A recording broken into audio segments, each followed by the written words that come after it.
పరిశుద్ధత లేకుండా ఓ క్రైస్తవ జనాంగమా, ఓ విశ్వాసులైన వారులారా, నేను ఇలా ఉన్నానులే అనుకుంటే సరిపోదండి.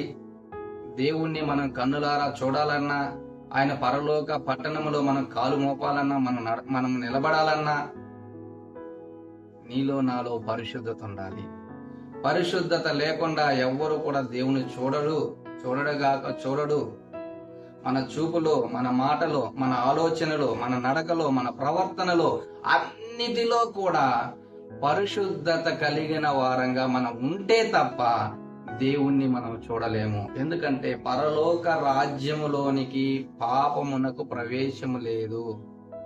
మన హృదయములో ఇంకా కూడా ఏదైనా అపవిత్రత కలిగి ఉండి, ఇంకా కూడా ఏదైనా అపరిశుద్ధత కలిగి ఉండి, పాపము కలిగి ఉండి, మనం ఏం కాదులే ఒక్కటే కదా అన్న నిర్లక్ష్యంతో మనం మెలుగుతూ ఒకవేళ మరణిస్తే దేవుని చూస్తామనుకుంటున్నావేమో, పొరపాటున కూడా చూడలేవు.